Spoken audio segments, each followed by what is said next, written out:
Buenas and half a day. The Committee on Environment, Revenue and Taxation, Labor Procurement, Statistics, Research and Planning is calling this confirmation hearing to order. It is Monday, May 20th. The time now is 2:07 p.m. In compliance with the open government law, notices of today's hearing were broadcasted on KUAM, provided via email to senators, stakeholders, and local media, and posted on the Governor of Guam on the Public Notices website on May 23rd, 2024 for the 5-day notice and May 18th for the 48-hour notice. I'd like to acknowledge my colleagues that are here today, Senator Tello Taitigui and Senator Joanne Brown. The purpose of this confirmation hearing is to discuss the executive reappointment of John E.G. Ilao to serve as member of the Alcoholic Beverage Control Board. So just a couple of items, housekeeping items. Rules of conduct. Those called to testify will be in order, beginning with the government agencies, followed by those who confirm in advance with my office prior to May 16th, and then followed by those in the sign-in sheet. To ensure that all public comments are captured, I ask that all written testimony be submitted to my staff so we can disseminate to the public. Those providing oral testimony will be first recognized by the chair.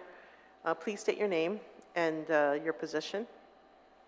Senators will be given an opportunity to ask questions of the panel member, and questions and testimony shall be confined to the nature or substance of the agenda, and personal inference as to character or motive of any senator is not permitted. So now, to just give you an overview of this board, the board consists of up to 5 members who are appointed by the governor and with the advice and consent of the legislature. The board has the power to license the importation, manufacturing, and sale of alcoholic beverages, and the ability to suspend, revoke, and reinstate such licenses. Every member of the board and every compliance inspector has the power to enforce these laws. Additionally, the ABC board has the power to promulgate rules and regulations consistent with 11 GCA Chapter 3, which is the regulation of alcohol. Members shall serve a term of 2 years, and so that provides a summary of the board itself. I'd like to recognize Senator Barnett, too, as well. Okay, so at this time, we did receive one written testimony, and we hope to receive more testimonies from Department of Revenue and Taxation. So the testimony received is in support of the nominee. And so at this time, we do have the nominee himself to provide testimony. So good afternoon, John, and welcome. Good afternoon and a half day, Senator Perez, Senator Brown, Senator Taitigui, and Senator Barnett. My name is John E.G. Ilao, and I'm deeply grateful for your consideration regarding my reappointment to the Alcohol Beverage Control Board. I currently serve as a project manager at JMI Edison, a family-owned business that has been operating in Guam for 47 years. Over the past 5 years, I've had the honor of serving on the ABC board, and I'm eager to continue contributing for the next 2 years. As Chairwoman Ms. Lisa Fisher highlights in her recent testimony, this past year has been exceptionally productive. To reiterate some key statistics from her testimony, the board, with significant efforts from our compliance team, has successfully managed 105 license applications and conducted 514 inspections. We have addressed 21 violations, resulting in fines exceeding $33,000, and issued 2 license suspensions. Despite only having 3 board members, we consistently achieve quorum each month, underscoring our unwavering dedication to serving the community. Thank you again for your once again for considering my reappointment. All right, thank you, John, for accepting the reappointment. I believe the first time was back in 2019, was your first stint? Yes. And so this is your second? I believe it's third. Third, yes. Okay, well, time goes by, and thank you for your commitment to this board. I guess I'll just ask you some of the general questions. So what have you seen changed in your tenure as a board member, and with that knowledge that you've gained, what is your vision for the board in this upcoming term? I think in the past year alone, we've seen an increase in enforcement. The compliance team is out there, they're doing their investigations, they're doing their due diligence before bringing it up to the board. As you can see with the amount of inspections that we've done and the amount of fines that we've gone and 2 suspensions. Pre that, we haven't, when I was starting, we didn't do much, there wasn't much inspections, there wasn't much, I can't say there wasn't much inspections, but there wasn't much fines being given, but now that they're out there, they're enforcing the law, they're doing what they have to do, we're seeing a lot of that. Okay. And what do you attribute to this increase? I think just post-COVID, people got comfortable. During COVID, the rules weren't, as enforced. But now that, now that the team is out there and the license holders are feeling their enforcement, we see a lot of that, especially in the manager and assistant manager applications. A lot of the fines given were because of lack of license holder on duty or lack of manager license on duty. So after that, now we see a ton of manager and assistant manager applications coming through in the agenda. Okay, that's good that you're doing what the board's supposed to be doing, yep, right? Is exactly. ensuring the law is being followed. In regards to making decisions, so for instance, I know there were several big vendors that had license approvals. Mm-hmm. And can you explain the process in awarding or denying such licenses? Yeah, so before it even comes to the board, the applicant goes through a series of clearances through the various government agencies. Once they are cleared and they submit their application to the compliance branch, then the compliance branch would then put it into the agenda. But even if they lack a sanitary permit or another clearance, then we'll go ahead and conditionally approve. Now, if there's some issues with the applicant, whether they have a prior issue with the law, then we'll go ahead and table it and or save it for discussion later on. Now, if the applicant is on the Zoom to explain, we provide the opportunity for the stakeholder to come in and explain, the issue or what have you, and we make the best decision from there. Okay. So in regards to, so basically, so what you're saying, and correct me if I'm wrong, is that generally a lot of the checks are done before it gets to the board?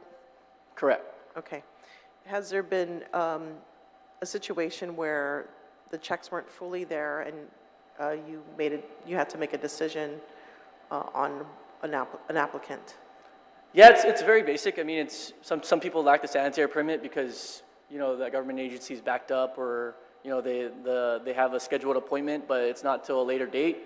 But we don't want to stop the businesses from opening, right? We want to, because we only have a meeting once a month. So if we don't approve it and then they get their sanitary permit and then they have to wait another month till the next meeting, we see that it's okay to conditionally approve, and then once the sanitary permit is done or another clearance is done, then they'll submit that to the compliance branch, and it'll be the license will be issued. All right, so then the final check is really the department. They make sure that before they hand out the license, the sanitary permit is in hand. Correct. Okay, and then regards to on sale, off sale. So my understanding is that we can't award both on sale and off sale unless it's beer. I think there's some qualifications. Mm-hmm. If I can ask, regarding the Don Donkey, do you know what type of alcoholic licenses were approved for that entity? Yeah, so the Don Donkey, they were provided an exemption. Through that exemption, they had to do a lot of, they had to provide proof of investment of over, I believe it was $5 million. They had to provide an impact assessment, and then also community outreach assessment, and a lot of things, and they had to go to the mayor's office, the Nominee mayor's office, to get, to hold a special hearing over there to get approval from their, I guess, their population for that for the exemption. Mm-hmm. From there, it comes to the board. It came to the board. And then from there, we approved the exemption based on the information that we received. And we also approved the Island Lounge and I believe it was the sushi restaurant that was owned by Pan Pacific as well, by Donkey. Okay, so, I mean, the exemption was for going over the caps for that particular municipality. Correct, because the ratio is... Right, Yep. but there's no exemption for on-sale, off-sale. So how was that, first of all, what type of licenses do they have? Do you know what type of licenses were I granted? believe the Donkey one is a general on-sale, and then, or a general off-sale, I apologize. And then the restaurants are general on-sale. Okay. Okay, so they're basically segmented out Yeah, between the but different... it's pretty much like, you know, if you go to the mall, there's a Payless there, they have a general off-sale, and then you have restaurants inside the mall that also have general on-sale. But within the Payless, isn't there an area where they actually taste? Is there a tasting area? Some wholesalers will submit a application to do a, it's kind of in a sampling, just to market their products. But in terms of having the license holder have their own wine tasting or their own beer tasting, I don't believe that's allowed. Okay. Yeah. Yeah, because I believe there was an article in the paper where there was talk about that they were allowing tasting. And so my concern was how did that happen as far as the licensing is concerned? Do you know the circumstances behind that? I do not personally, but I'm pretty sure the compliance team is on it. Okay, is that something you will look into as a board? Yes, ma'am. Okay, and then regards to, let's see, compliance checks for youth. So, you know, we see a lot of, you know, there's instances we hear in the schools where, let's say, fights took place because there were some drinking that occurred. And so what has the board, have you investigated those situations?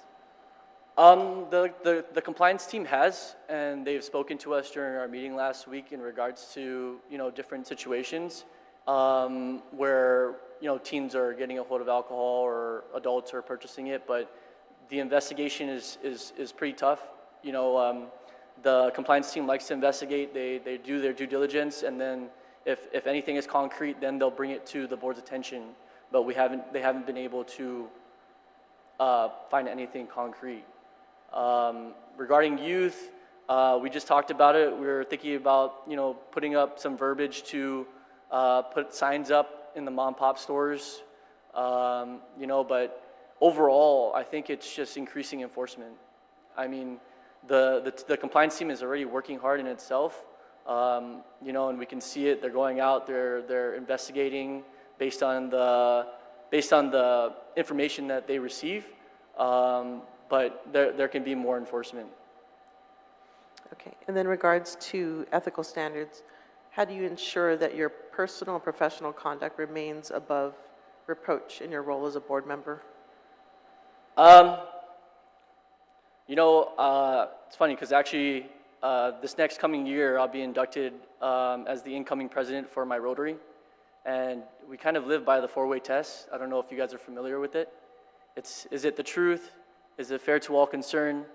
Will it build goodwill and better friendships? And is it beneficial to all concerned? And I've been in the Rotary since I moved back in 2018, and that's kind of what I've kind of lived by, you know, in my professional career and also in my personal time as well. Great. And as far as conflict resolution, have you experienced any disagreements on the board, and how did you resolve them? None, actually. We work as a team. You know, we have our debates, but for the most part, we keep it professional, and we come to either a compromise or an agreement at the end of the day. What are the needs of the board that you think we should address? I think it's supplying the compliance team with what they need. You know, whether it's new vehicles, more manpower. You know, those guys are working hard day in, day out, staying up till odd hours. You know, I don't want to give away too much of their investigation tactics, but you know, they're out there. You know, and if we can increase enforcement, and if we can give these guys the tools that they need to be successful, then, you know, in return, we can see a safer environment and safer place for citizens of Guam. Okay, thank you. Thank you for those responses, John. Thank you. I'd like to recognize Senator Kanata. Thank you for being here. So at this time, I don't know who came first, but I'll just start with my left. Senator Brown, if you have any questions or comments with the nominee. Okay. Senator Tadegui, you were here first, I hear, so you may go first. Thank you, Madam Chair. Thank you, Senator Brown. You know, John, I remember your first confirmation. Yeah. And, you know, I know your father, I know your family, and you're, you know, the younger generation stepping up to the plate. And for me, that's good. We need to, you know, bring fresh ideas, new ideas to the table. And I was worried because, you know, is he going to really be there all the time? Is he going to do his work? Is he going to do his homework? You know, and actually, just hearing all the information from just Board Member Fisher and your comments that you've made even prior to this hearing that we had for you, you have delivered. You have really delivered.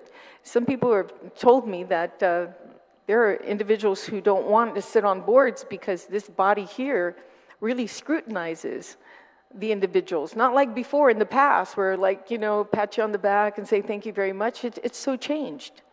You know, we're asking the hard questions, and that's our job.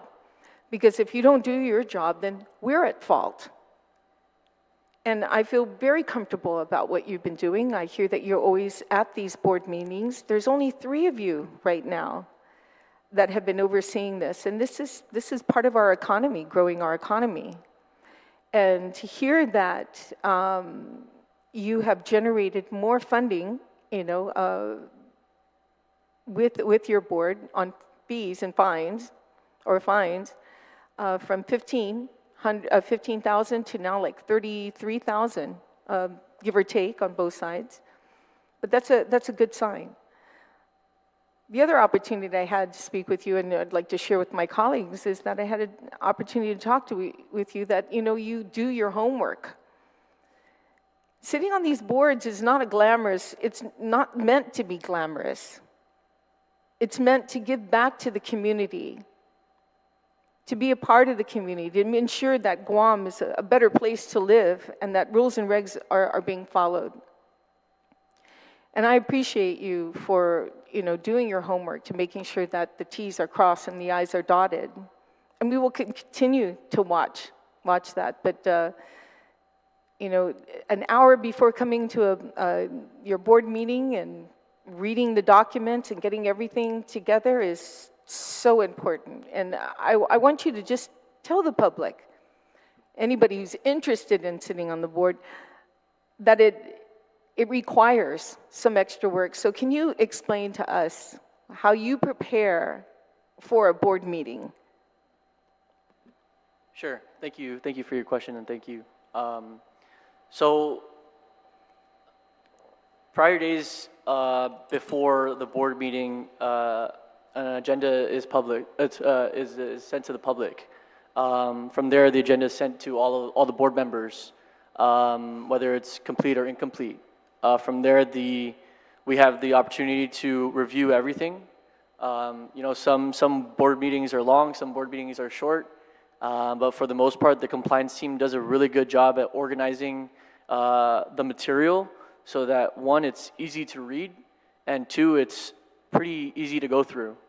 So if there are any issues that we see with an applicant, then at least we can properly review it before the meeting, and then any questions that we have, we bring up during the meeting. How much time do you take in preparing? Not long. I mean, depending on who. I mean, for Don Donkey, it was like a whole, you know, hour or two. But if it's a short meeting, it's, you know, it's maybe an hour, 30 minutes before the meeting, and it's really beneficial being able to do meetings through Zoom. Mm-hmm. You know, we do have one board member that goes to DRT to be present in case he or she needs to present any paperwork to us, but for the most part, you know, being able to do it on Zoom from my office is very, very beneficial for me. at Very least. helpful. Yes, very much so. And you know, we rely on those sitting on the board to have some knowledge about businesses. And that's why you were such a good fit for this, because you understand the importance of opening up businesses and the sacrifices people make. That time is money. And when you're holding up someone's permit for a long period of time, you know, it costs them. And it deters them from even wanting to opening and contributing, you know, to the tax base of this island that we are so easy at spending money on. But so I greatly appreciate your insight and using your institutional knowledge for something as so important as the ABC board. Please make sure that the website is updated. I brought this to, you know, Fisher. I'm a real stickler when it comes to website being posted 5 days prior, the open government law, but most especially your minutes of your meeting, you know, to make sure that they're online so it's transparent and people can see what is going on. I like the fact that you're very confident in the work. I've always seen you to be someone who, again, does their homework, but very confident in your decision making. And that's important, that it comes from you and that you're not persuaded by anybody else. Because this could be an area that is easily persuaded by people throwing something under the table, you know, especially in the ABC board. I've heard many stories. But I appreciate you serving again, and I hopefully you can find somebody else to sit on the board, because like I said, it's only 3 of you right now, and it makes it hard for anybody wanting to go off island. But Zoom is a great avenue. Zoom is, I find more people coming to these board meetings if they know it's on Zoom than if it's in person. You know, so I continue to encourage you to go Zoom as well. And yeah, and please let anybody know who's too afraid to come in front of this body to sit on a board because they're going to be scrutinized. It's our job to do that. And if you have nothing to hide, then please come forward. You know, serve your community. Be a part of what makes Guam a beautiful place to live and a safe place to live, and ones who follow the rules and regs. So thank you again, John. Take care, and thank you, Madam Chair. Thank you, Senator Tadigui. Senator Brown, you're recognized. Thank you very much, Madam Chair, and certainly good afternoon to you, Mr. Ilao. I certainly echo the sentiments Senator Tello has with regards to seeing you as a young member of our community come forth and wanting to serve and contribute back to your community, and that's most appreciated. Do you have any idea how many establishments you guys oversee? I mean, I'm sure there's fluctuations depending on openings and closings, but do you have a general idea how many establishments, business establishments, your board oversees? Yeah, I believe, man, after COVID, it's been very tough. I think we're up to maybe 600 licenses. License holders that renew. Every year is different. You know, some we see more businesses not renewing just due to tough times, but we also see new ideas coming in and trying to mix it up and change the market. Mm-hmm. But yeah. How about in terms of how many inspectors do you have to inspect these establishments? Do you know? I believe it's currently there are, I don't want to name their names. There's about 4 or 5 of them. And do you think that they're able to cover these 600 plus establishments on a regular basis, or do you think that there's a need for more inspections?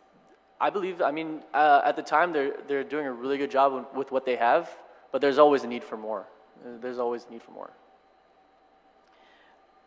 There's a proposal in the legislature to extend the hours of keeping these establishments open to, I guess, almost 5 o'clock in the morning when the sun, which this time of the year, the sun's almost up at 5 o'clock. What are your thoughts on that?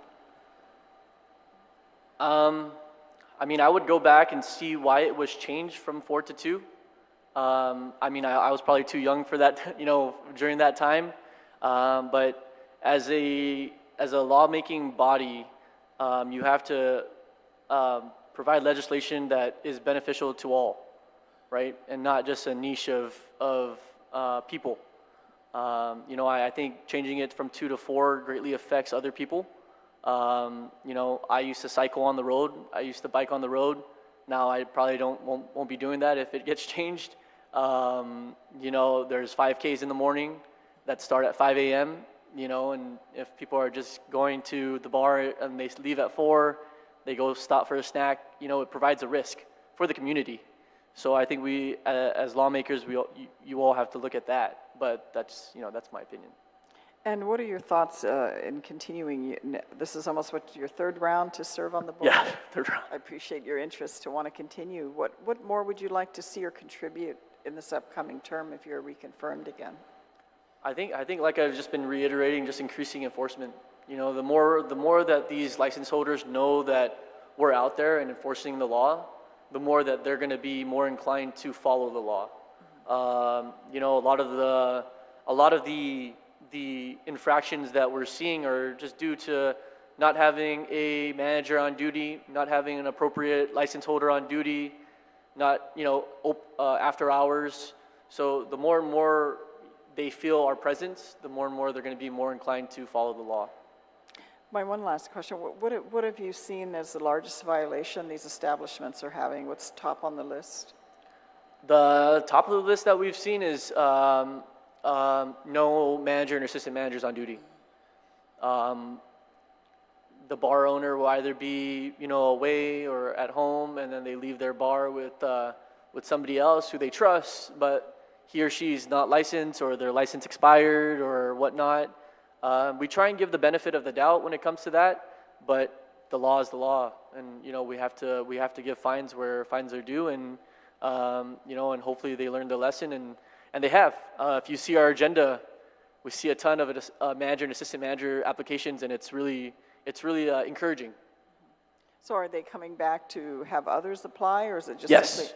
Yes. Okay, So so they have someone they can switch off with, for example, Correct. in their bar establishment? Correct. Okay, I appreciate it. Well, thank you very much. I certainly look forward to your continued service. It's always a pleasure to see the transition of younger, and certainly as Senator Tello, I know your family and the work you have done in the community collectively for many years. So it's wonderful to see a young person like you stepping up to the plate and continuing public service. So thank you for that. And appreciate Senator. you responding to my questions. With that, Madam Chair, thank you for the opportunity. Thank you, Senator Brown. Senator Kanata, you're recognized. Thank you, Madam Chair. Certainly just wanted to commend you for your government service and your public service. I know that your family's been a tireless business partner for the island, and you know you guys continue to give back to the community. So I have no questions for you. I wish you all the best. If my office needs to support you or legislation is needed, please reach out to us, and our office will support you in whatever way you need it, okay? Awesome. Thank you. Have a great day. Thank you. You too. Thank you, Senator Kanata. Perhaps just a couple more questions. Regarding rules and regulations, have you studied the current statute, and is there room for any type of regulations to be created? When a applicant comes in with a new idea, a new concept, you know, we try our best to entertain the idea, but usually when we have an issue with that, we send it to legal, or we ask Revenue Tax, or we ask the compliance branch to check if we're okay on the legal side. You know, and for the most part, I mean, we've been okay. Yeah, if we have anything to do with on the legal side, we usually ask, you know, but there hasn't been any issues so far. But the laws can be updated. I don't know when's the last time it was, but you know, there is an opportunity for that to be updated. It's just a matter of somebody taking responsibility for it. Okay, and then in regards to minors serving alcohol, have you, has there been any action towards that? Any findings in the community? Serving alcohol? Yes. I'm unfamiliar with the situation. Okay. So are you privy to what kind of checks the compliance inspectors are going to be doing in advance? Or, Excuse me? are you privy to what the compliance inspectors are going to do in advance? No. Or do you have any kind of input as to what they can look for? No. So they receive, if they receive a complaint, then they go out and do their investigation. Once that investigation is complete, then, and they have concrete evidence, then they would bring it up to the board. Okay. But until then, the board is unaware of what they're doing.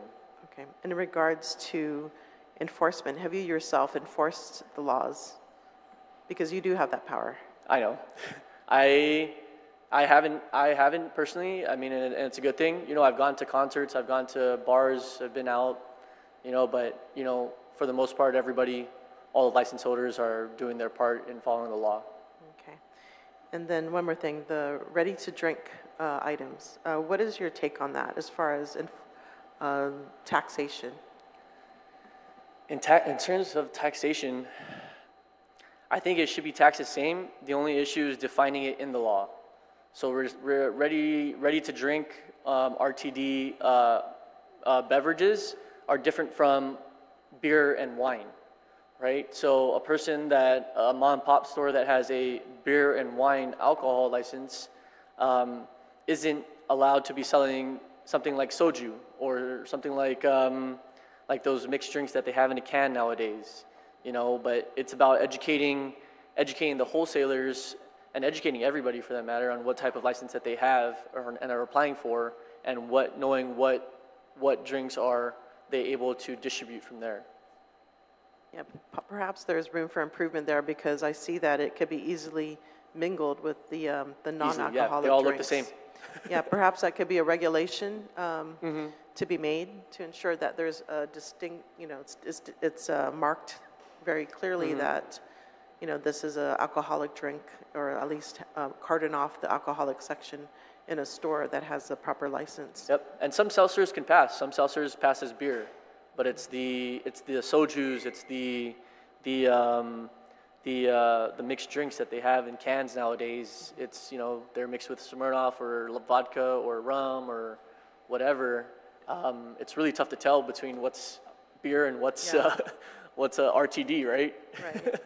Yeah, and the labeling is not very, it's not dark enough sometimes. But you can't see. the inspectors go out there, and they're, you know, they're, for the most part, if it's a new license holder, or if they're familiar with it and they're just like, oh, we didn't know, then they'll go about it educating the wholesaler and educating the retailer as well. Yeah. So there's no like regulations that specifically target that, is there? I don't believe so. Okay. I think it's beer, wine, and spirits. Right? Okay. All right. Well, thank you, John, for your testimony and your commitment to being on this board. You know, we still accept written testimony if you have anybody else who would like to provide that on your behalf. But being that there are no further testimony, your nomination is duly heard.